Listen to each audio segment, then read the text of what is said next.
nggak perlu berangkat ke lokasi gitu, terus kemudian kita cukup di rumah masing-masing, bisa terhindar dari pandemi COVID-19 gitu, dan punya lebih banyak waktu sebenarnya untuk pengembangan diri gitu. Tapi dengan catatan ketika memang waktunya belajar, kita benar-benar memanfaatkan waktunya dengan baik gitu. Misalnya kita manfaatin platform digital untuk belajar kita lebih maksimal dan lebih produktif lagi, apalagi ditambah dengan kecakapan digital yang hari ini kita sama-sama sudah pelajari gitu. Jadi kan perkembangan teknologi ini untuk kita punya kesempatan gitu ya Kak Safira, untuk kita bisa belajar lebih banyak lagi. Jadi jangan cepat puas gitu. Misalnya kalau dulu Bapak Ibu mengajar, cara mengajarnya dengan materi yang seperti ini fine-fine aja gitu. Tapi justru jangan-jangan kita bisa lebih maksimal dengan kita menambahkan unsur-unsur isu update atau konten-konten di media sosial gitu ya, yang bisa membuat materi itu lebih engage dengan murid-murid gitu, dengan anak-anak gitu. Begitupun juga dengan para pelajar gitu. Nggak hanya berhenti belajar di dalam sekolah daring begitu ya. Tapi kan sekarang ada banyak sekali platform digital dan tugas-tugas yang Bapak Ibu guru berikan tuh surprisingly membuat aku kaget gitu ya Kak. Karena dulu aku kelas 6 SD tuh kayaknya masih main karet gitu ya, main engklek gitu ya. Dan sekarang adik-adik kelas 6 SD, kelas SMP, bahkan SMA, SMK gitu sudah punya tugas mengedit video dan lain sebagainya. Dan itu adalah kemampuan-kemampuan yang sebenarnya kalau di zaman kita itu kriteria untuk pekerja gitu. Tapi adik-adik sekarang semua dituntut untuk bisa memanfaatkan platform digital dengan baik, which is it's a good thing gitu. Dan jadi sebenarnya mereka juga terlatih ya untuk bisa membuat materi sendiri, kolaborasi dengan guru. Tapi biasanya begini Kak, memang tantangannya ada ketika mungkin teman-teman kita begitu ya, banyak sekali yang berbicara ketika oke, saya mau ngecek handphone nih, tapi nggak taunya kok ke distract ya sama ada game baru nih, ada aplikasi baru. Nah ini sebenarnya ini tantangan tersendiri dan mungkin banyak sekali yang mengalami ini gitu Kak. Menurut Kak Sheila gimana nih buat adik-adik dan teman-teman nih saat ini yang masih sekolah dan belajar gitu ya? Oke, jadi sebenarnya gini, tadi aku belum selesai sedikit, masih terkait sama yang tadi sih sebenarnya Kak Safira. Jadi kalau misalnya menurut aku gitu kan, justru dengan pemanfaatan teknologi, perkembangan teknologi seperti ini, kita bisa manfaatin platform digital dengan luar biasa gitu ya, dampak positifnya gitu.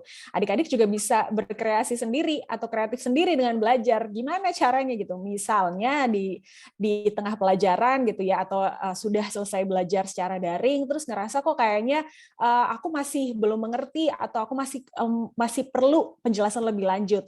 Sebenarnya ada banyak sekali gitu ya di platform ya let's say di TikTok, di YouTube gitu. Bahkan content creator kita nggak semuanya melulu tentang joget-joget dan lain sebagainya gitu. Kita kalau adik-adik di sini tahu gitu ya, Bapak Ibu tahu kan ada salah satu YouTube creator namanya Jeremy Pauline lah. Ini mungkin aku sering kasih contoh. Jeremy Pauline ini punya akun YouTube namanya Nihongo Mantapun. Nah, dia adalah seorang mahasiswa Indonesia yang dapat beasiswa ke Jepang dan dia sering membuat konten-konten hacks tentang pelajaran. Jadi kayak misalnya gimana sih cara ngerjain soal ujian matematika begini dengan cara yang cepat gitu, atau gimana sih cara ngerjain soal ujian untuk masuk perguruan tinggi ini dan itu gitu. Dan itu sebenarnya adalah cara-cara yang bisa digunakan juga oleh adik-adik supaya belajarnya bisa jadi lebih kreatif.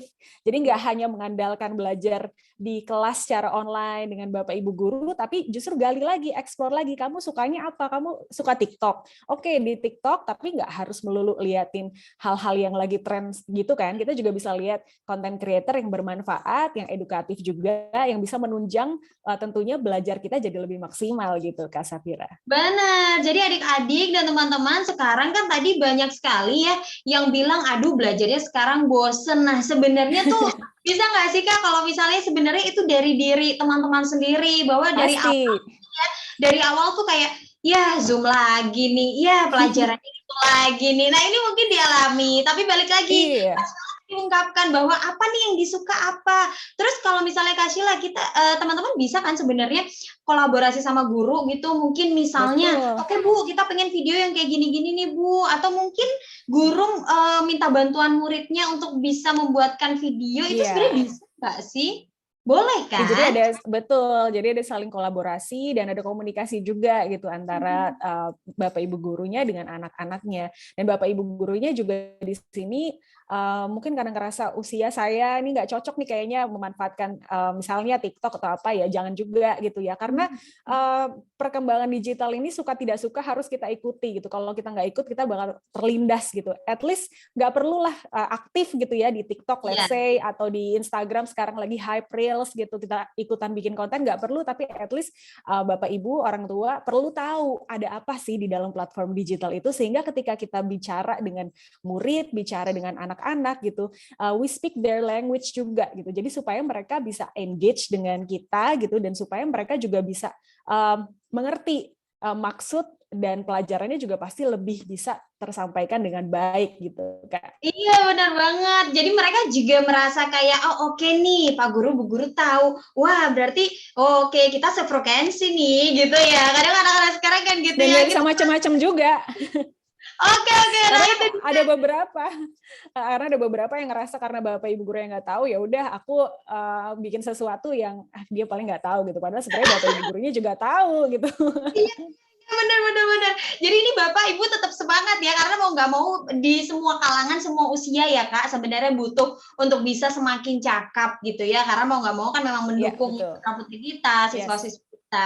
Kak Sheila boleh dong berikan semangat nih untuk kita ya, harapan nantinya ini adik-adik teman-teman yang sudah bergabung ini kan berarti semangatnya luar biasa nih. Gimana sih untuk memotivasi semangatnya lagi biar semangat belajarnya, semangat nguliknya nih, tujuannya, keinginannya apa, explore lagi nih. Jadi platform digitalnya nggak cuma buat main-main atau stalking aja gitu, Kak.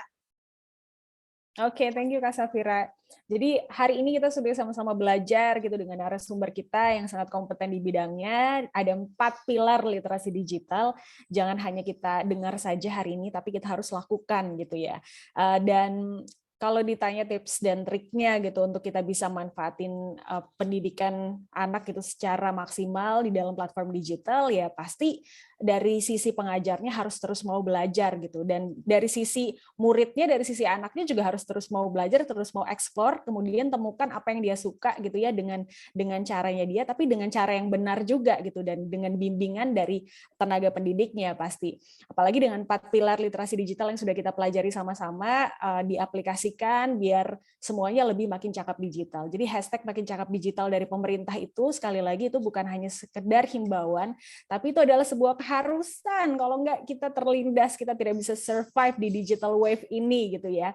Dan Bahkan ketinggalan kemudian, gitu ya, Kak. betul sekali. Dan kemudian kita lihat lagi peran kita, tanggung jawab kita di dalam proses komunikasi di ranah digital itu. Kalau secara simpelnya di komunikasi kan ada sender, pengirim pesan, ada receiver gitu ya, penerima pesan sebagai sender, pengirim pesan kalau kita adalah tenaga pengajar gitu. Kita saring dulu sebelum sharing, apakah konten yang kita sampaikan bermanfaat atau tidak, update enggak gitu ya, apakah engage dengan muridnya atau tidak gitu. Lalu kemudian sebaliknya sebagai penerima pesan gitu ya, kita adik-adik atau murid-murid juga konten yang kita lihat di sosmed ini benar atau enggak, validasi benar enggak sih, cek ke website resminya. Tadi kan udah disampaikan narasumber kita ya, ada beberapa situs yang jadi acuan yang bahkan juga kita bisa ikut ambil partisipasi di dalamnya. Kalau kita lihat hoax kita bisa report juga dan lain sebagainya gitu. Niscaya dengan kita belajar terus gitu ya, explore terus perkembangan digital yang nggak ada habisnya, dan kita bertanggung jawab dari 2 peran tersebut, kita niscaya bisa menjadi tentunya dengan mengamalkan 4 pilar literasi digital yang sudah kita pelajari sama-sama, kita bisa semakin menjadi netizen yang adaptif, melek, dan juga cakap digital. Nah, itu dia, top banget. Jadi kita menjadi generasi makin cakap digital dan juga beradab, berbudaya gitu ya, lengkap pilarnya. Baik, thank you. Terima kasih banyak Kak Sheila Terima ya kasih Kak Safira. waktunya untuk hadir di sini bersama kita di teman-teman Jakarta Utara. Sukses selalu Kak. Terima kasih. Terima kasih Kak Safira, Bapak Ibu terima kasih adik-adik semua. Sehat selalu. Luar biasa Kak Sheila ya, adik-adik, teman-teman, ini bisa ya digunakan. Jadi apa nih tujuan kita tuh apa? Tujuan adik-adik apa? Yang paling suka apa? Explore. Dan misalnya di salah satu platformnya di TikTok, jangan cari yang sebenarnya nggak ada manfaatnya gitu ya. Ada kok di sana pelajaran-pelajaran, mata pelajaran yang diringkas, dirangkum secara simple, efisien, dan nggak lama-lama kan, paling beberapa detik atau beberapa menit saja begitu ya. Dan yang positif. Baik, masih semangat semuanya ya. Dan saya akan membacakan pertanyaan dari teman-teman, Bapak dan juga Ibu yang sudah masuk ini ya. Dan bolehkah saya bergabung dengan para narasumber sore hari ini, masih semangat semuanya? Baik, saya langsung ke Pak Yuda. Ini pertanyaannya dari Kak Putri Windasari. Izin bertanya, pada dasarnya penerapan literasi digital dapat membuat masyarakat jauh lebih bijak dalam menggunakan serta mengakses teknologi terutama dalam bidang pendidikan. Dengan demikian, bahwa setiap peserta didik atau anak didik itu memiliki sifat, ciri, dan juga pola belajar yang berbeda. Lalu bagaimana cara kita untuk mengimplementasikan tantangan guru yang ada saat ini di tengah perkembangan teknologi yang begitu pesat, terutama dalam meningkatkan proses pembelajaran terhadap peserta didik.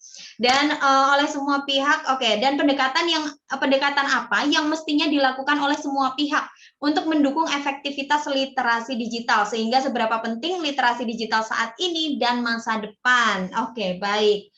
Ini mungkin seorang guru ya yang bertanya ya, Ibu Putri Windasari. Silakan, Pak Yuda. Iya, terima kasih Kak Safira. Cukup panjang ya pertanyaannya, kayak seperti ujian ini. Iya betul, makanya ini kayaknya guru gitu ya. Oke, iya jadi ini sharing saja mungkin sesama pendidik ya, Bu. Mungkin di sini tantangannya adalah tentu dari pemerataan peserta didik juga ya, akses teknologi, kemampuan literasi yang tentu berbeda-beda, sehingga tentu dari pendidik juga tantangannya seperti itu. Misalnya ketika kita menciptakan atau kemudian menawarkan proses belajar mengajar yang interaktif dengan kemudian bentuk visual atau konten yang kemudian menarik dengan akses tertentu, tetapi ada beberapa pihak yang kemudian ada keterbatasan untuk mengakses konten-konten tersebut ya, mungkin karena koneksi, teknologi, atau mungkin faktor-faktor lain ya, bisa saja berkaitan dengan faktor ekonomi, sehingga itu menjadi tantangan juga bagi pendidik, terutama di era pandemi ini untuk menciptakan pembelajaran yang interaktif. Sehingga mau nggak mau pendidik juga di sini dituntut ekstra juga ya, seperti tadi contoh dari Kak Puji tadi ya, seperti ada beberapa guru juga yang kemudian istilahnya mendatangi ke peserta didik untuk kemudian bisa berinteraksi secara langsung untuk membahas hal-hal tertentu yang kemudian tidak dipahami. Jadi di awal mungkin sebenarnya kita bisa memetakan dulu ya dari peserta didik mengenai keragaman literasi digital dan akses terhadap teknologi tadi, sehingga nanti produk yang kemudian kita tawarkan atau mungkin proses pembelajaran yang kita tawarkan menyesuaikan dari keragaman tersebut. Ya memang menjadi tantangan juga ya, itu tidak hanya dari pendidik saja tentu hal tersebut ya, untuk support teknologi, karena itu juga perlu dari masyarakat juga, dari pemerintah, agar kemudian pemerataan teknologi ini tidak hanya kemudian didominasi di kelompok masyarakat tertentu atau di wilayah-wilayah tertentu. Seperti misalnya contohnya kalau di universitas ya, mahasiswanya ada dari berbagai wilayah di penjuru Indonesia, sehingga itu menjadi tantangan juga begitu Kak Safira. Baik, tapi mudah-mudahan nantinya bisa secara merata, dan juga kenapa memang 4 pilar ini memang penting ya Pak Yuda, karena memang secara tidak langsung lama-kelamaan secara otomatis akan membentuk karakter tersendiri. Jadi untuk menghadapi teknologi digital ini juga ketika karakternya sudah siap, mentalnya sudah siap, juga akan terbentuk begitu ya secara otomatis begitu ya. Jadi memang guru dan juga siswa juga memang harus sama-sama begitu ya Pak ya, paling tidak mudah-mudahan menjawab begitu ya. Baik, terima kasih Pak Yuda.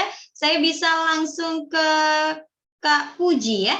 Baik, dari ini dari Kak Tasya Devrina. Dalam menjaga etika di dunia digital, tentunya kita harus berhati-hati dan teliti ketika menelusuri berbagai konten di dunia maya. Dikarenakan banyaknya konten-konten negatif yang dapat mempengaruhi psikologis dan juga mental kita secara tidak langsung.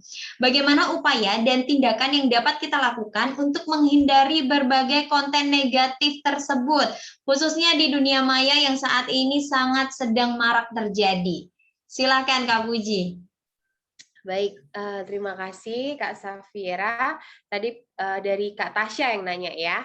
Jadi kita harus tahu dan kita harus pahami bahwa media digital, baik itu media sosial maupun internet, gitu ya, berita-berita yang ada di berita baik itu berita lewat yang portal media maupun dari blog, gitu ya, dari blog juga, itu adalah semua berasal dari orang-orang